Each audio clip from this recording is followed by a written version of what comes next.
मैं नरेंद्र दामोदर दास मोदी। ভারতে নরেন্দ্র মোদী নতুন করে সরকার গঠনের পর শুধু শপথ অনুষ্ঠানেই নয়, দ্বিপাক্ষিক সফরেও সরকার প্রধান হিসেবে শেখ হাসিনাই আবারও ভারতের প্রথম রাষ্ট্রীয় অতিথি হয়ে দিল্লি যাচ্ছেন।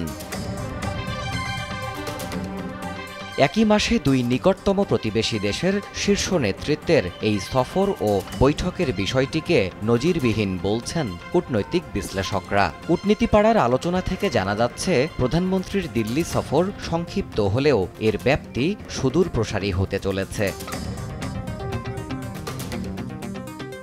নগদের কাছে সব গ্রাহকই প্রিয়, তাই তো সারা দেশে ক্যাশ আউট চার্জ সবচেয়ে কম। কেননা এই সফরে যতটা না দ্বিপাক্ষিক বিষয়গুলো প্রাধান্য পাবে, ঠিক সম গুরুত্বে আলোচিত হতে পারে ভূ রাজনৈতিক ও আঞ্চলিক কৌশলগত ইস্যু। পাশাপাশি দুই সরকার প্রধান তাদের ক্ষমতার নবায়নের পর আগামীর সম্পর্ক কিভাবে আরও পোক্ত হবে, বর্তমানে ভারত সরকারে থাকা নীতি নির্ধারকদের অন্দরের সেই রাজনৈতিক বার্তাও ঢাকাকে দিতে পারে নয়াদিল্লি।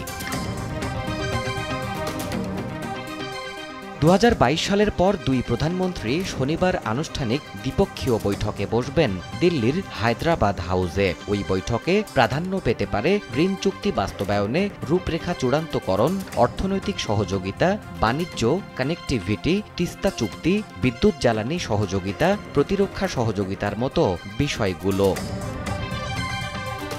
তবে তিস্তায় চীনা বিনিয়োগের প্রস্তাবে বাংলাদেশের কিছুটা নীরবতা আর ধীরে চলো নীতি অনুসরণ করার মধ্যেই ভারতের পাল্টা বিনিয়োগ প্রস্তাবে বিষয়টি অস্বস্তি তৈরি করেছে কিছু ক্ষেত্রে। এবারের সফরে চুক্তি সই না হলেও এ বিষয়ে স্পষ্ট অবস্থান জানাতে পারে ভারত, ধারণা বিশ্লেষকদের। পরের মাসেই চীন সরকারের নিমন্ত্রণ রক্ষায় বেইজিং যাওয়ার কথা প্রধানমন্ত্রী শেখ হাসিনার। সেক্ষেত্রে শি জিনপিংয়ের সঙ্গে বৈঠকের আনুষ্ঠানিকতার পাশাপাশি আলাদা বোঝাপড়াও হতে পারে ঢাকা বেইজিংয়ের মধ্যে।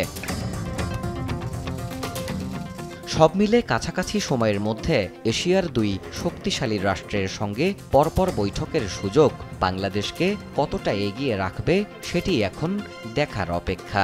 কেননা চরম বৈরীভাবাপন্ন ভারত চীনের দ্বান্দ্বিক অবস্থানের মধ্যেও নিজের হিস্সাটুকু বুঝে নেয়ার কূটনৈতিক চ্যালেঞ্জ নিয়েই এগোতে হবে বাংলাদেশের নেতৃত্বকে, বলছেন কূটনৈতিক বিশ্লেষকরা। দেবাশিস রায়, সময় সংবাদ, ঢাকা।